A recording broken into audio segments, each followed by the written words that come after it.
Subsecretario, Manuel López de Sol Quintana Roo, Sol Yucatán y La Opinión de México. Presidente, tenemos información de que en Quintana Roo y en Yucatán hay por lo menos 42 organizaciones civiles que se oponen a la construcción del Tren Maya, con el pretexto de defender el medio ambiente y la fauna. Sin embargo, hemos detectado que se trata de una serie de políticos y empresarios que están defendiendo donativos millonarios. Me voy a permitir presentarle a 4 de los empresarios involucrados. El primero es Ernesto Zedillo, hijo del expresidente, Romárico Arroyo Marroquín, exsecretario de Agricultura de Ernesto Zedillo, Eduardo Solís Precia, dueño de la empresa ABC y quien recientemente fue vinculado a proceso por los delitos de robo, despojo y delitos en materia ambiental. Y el cuarto, Eduardo Albor Villanueva, director de Dolphin Discovery, un empresario quintanarroense que ha tratado de evadir al fisco mexicano llevando su dinero a paraísos fiscales en las Islas Caimán, Islas Vírgenes Británicas, República Dominicana y Belice. A todo esto, la primera pregunta sería si usted o parte del gobierno mexicano está enterado que todas estas empresas han solicitado manifestaciones de impacto ambiental para construir parques temáticos y centros turísticos que han acabado con la selva del sureste mexicano.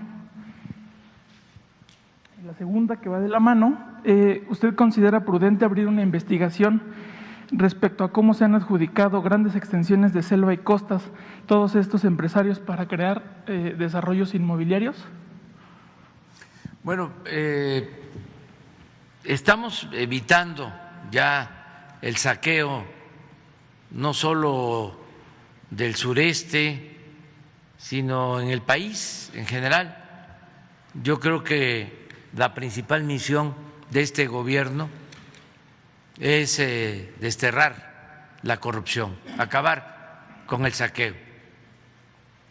Desde la campaña, lo decía, en los actos, hablaba yo de que si me preguntaban cuál era nuestro plan y me pedían que yo lo expusiera de manera breve, aún cuando no hablo de corrido, que yo lo dijera en 2 segundos, decía yo, y parado en un solo pie, decía yo, acabar con la corrupción. Ese es el plan. Y por eso, pues, se vuelven ambientalistas y feministas y defensores de derechos humanos, todo lo cual omitían cuando de verdad desde el Estado se promovía la destrucción del territorio, la violación de los derechos humanos, el machismo,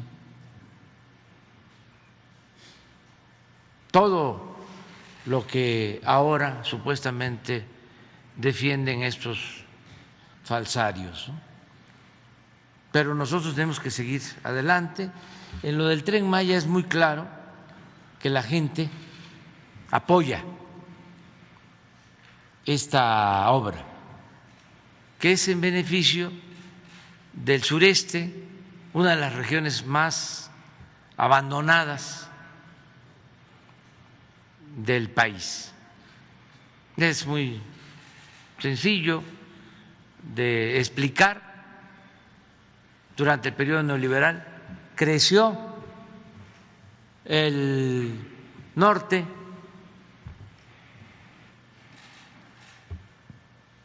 ,4% en promedio, del centro 2% en promedio, del sur sureste 0%.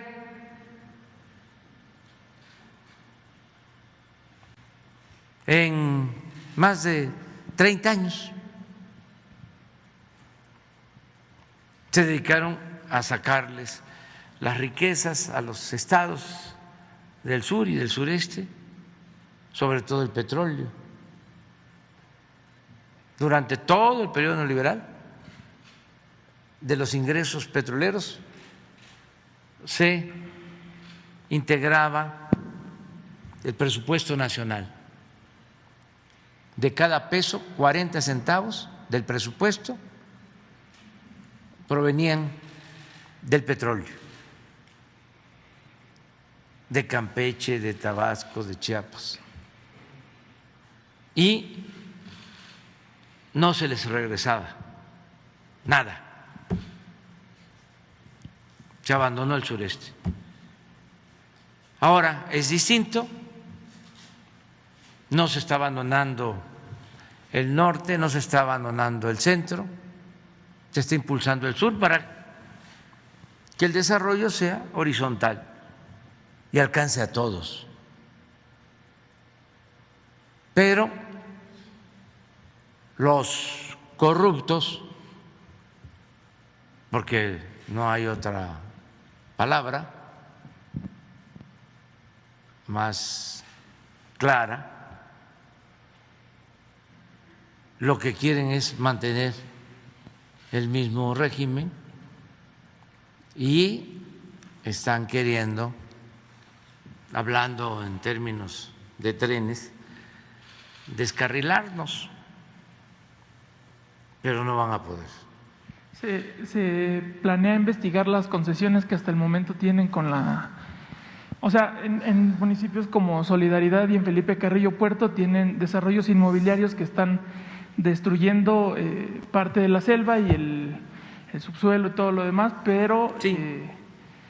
Las siguen teniendo vigentes. Sí, no se va a realizar nada. Toda esa región fue tomada. Yo les comentaba de que Quintana Roo tiene que ver con una decisión de Porfirio Díaz para entregar grandes extensiones de tierras a sus allegados.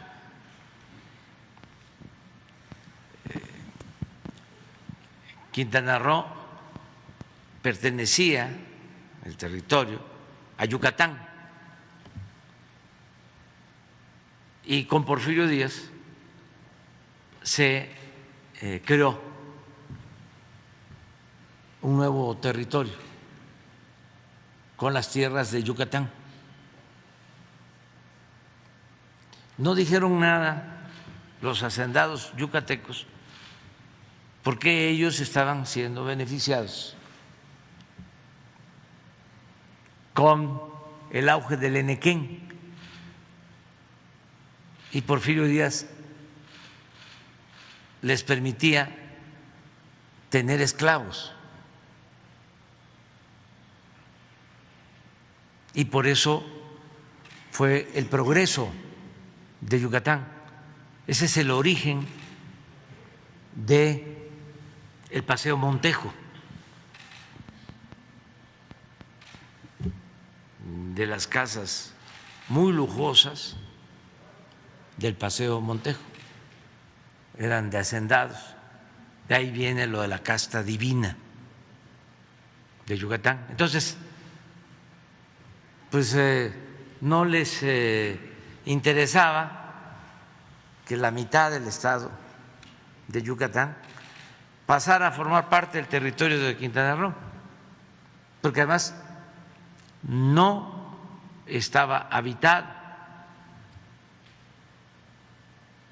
o estaba habitado por comunidades mayas y no era mucha la población. Entonces, un hijo de Bernardo Reyes, un hermano del gran escritor Alfonso Reyes, tenía una gran extensión allá en Quintana Roo, entregada por Porfirio Díaz. Y ya también di a conocer de que la isla de Cozumel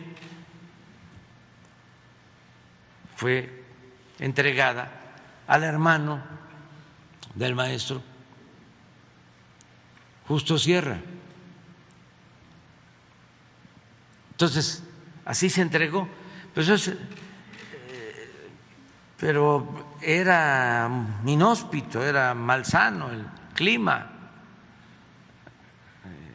se convirtió en prisión y allá llevaban a los opositores al régimen porfirista. Allá fueron, ya lo he explicado en varias ocasiones, los líderes de la huelga de Río Blanco, los llevaron presos y el que llegaba allá pues ya no salía por las enfermedades y por el maltrato y la violencia. Allá hubo exterminio de indígenas, allá se fueron a formar los militares más represores, allá estuvo Victoriano Huerta, ya obtuvo el primer nivel, el primer grado como general, los condecoraban por participar en las llamadas guerras contra los mayas y contra los yaquis. Entonces, de repente pasó como lo de la selva lacandona, después que las llamadas monterías, que eran campamentos manejados por grandes comerciantes extranjeros, se dedicaban al corte de la madera, de la caoba, y sacaron muchísima madera, miles de trozas de madera, por el río Usumacinta hasta la costa. Y ahí, en frontera, en las costas del Golfo, embarcaban toda esa madera a Nueva York, a Europa, porque estamos hablando de madera preciosa. Además, acuérdense de la rebelión de los colgados de Bruno Traven, un árbol de caoba no alcanza uno a abrazarlo, pero lleva su desarrollo 40, 50, 100 años. Entonces, había también esclavitud en las monterías, el famoso enganche. Se llevaban gente engañada a las monterías que les iban a pagar bien y ya no podían salir.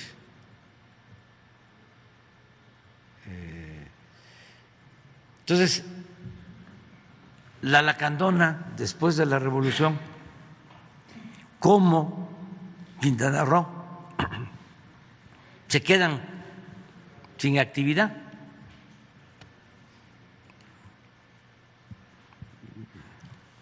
Todo lo que tenía de auge el río Usumacinta, la parte alta de Chiapas, límites con Guatemala, que era como la gran avenida para el traslado de madera, para las comunicaciones con grandes embarcaciones hechas de esos árboles ahuecados, eran las canoas, cayucos. Entonces todo eso se abandona.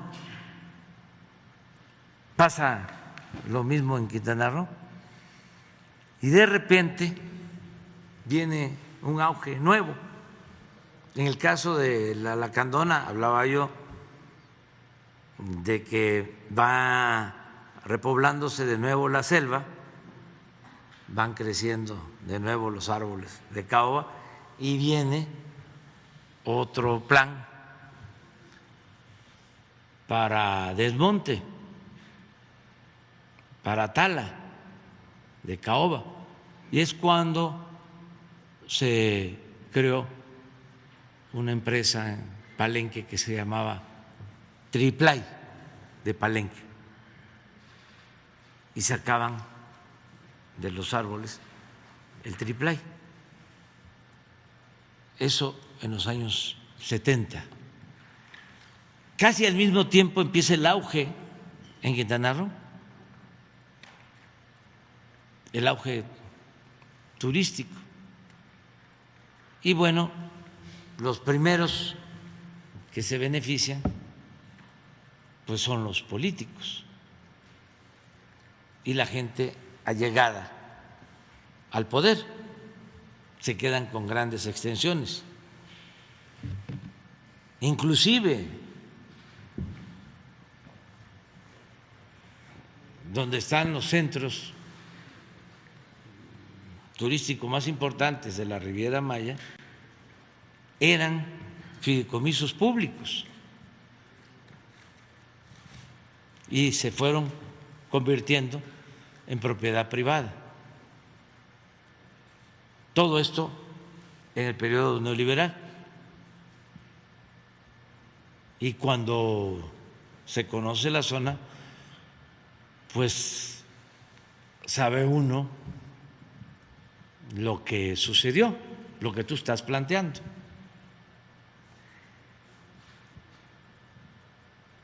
No es un secreto.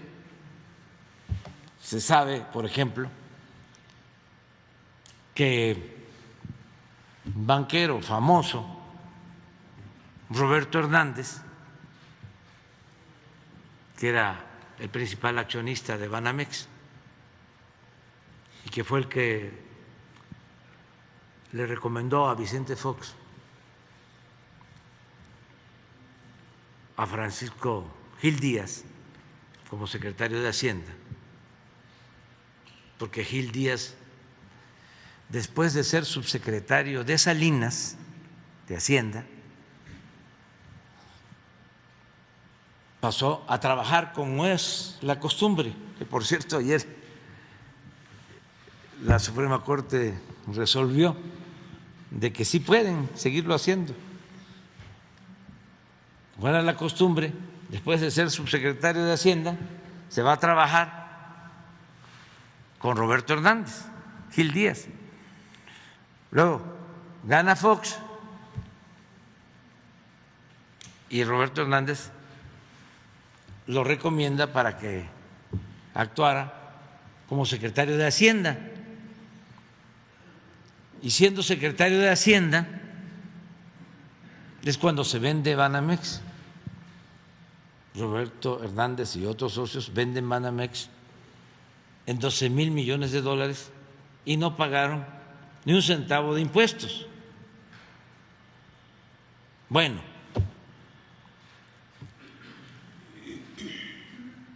el señor Roberto Hernández no lo culpo de nada, porque así era. Nada más lo digo por los jóvenes, porque esto no se sabe. El señor Roberto Hernández pues simpatizaba con Fox, y cuando gana Fox, ya como presidente electo, Roberto Hernández le presta su casa, que es una isla en Quintana Roo, la isla de Pájaros, cerca de Tulum, que tiene pista de aterrizaje y es pues un paraíso. Allá se la pasó Fox. Entonces, todo eso es lo que ha sucedido en Quintana Roo, pero el colmo es que estos señores ahora se oponen, no todos, desde luego, no, hay que generalizar, incluso no creo que Roberto Hernández se oponga. No, por lo menos en esos 42 empresarios no está. Pero hay otros que sí. Y echan a andar estas campañas con artistas que yo también pienso que muchos artistas ni siquiera sabían. Creo que algunos fueron usados.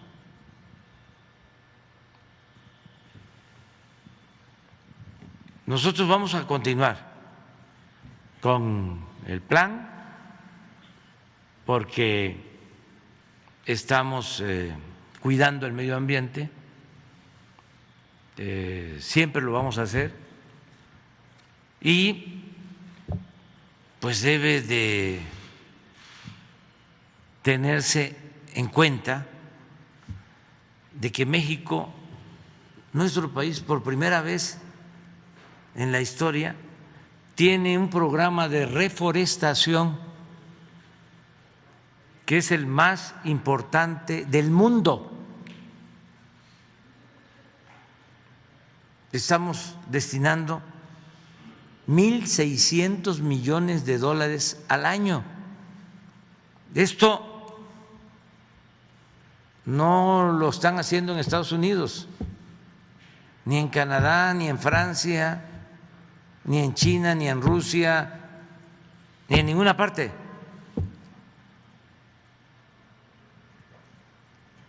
Sembrar más de 1 millón de hectáreas y sembrar caobas y cedros.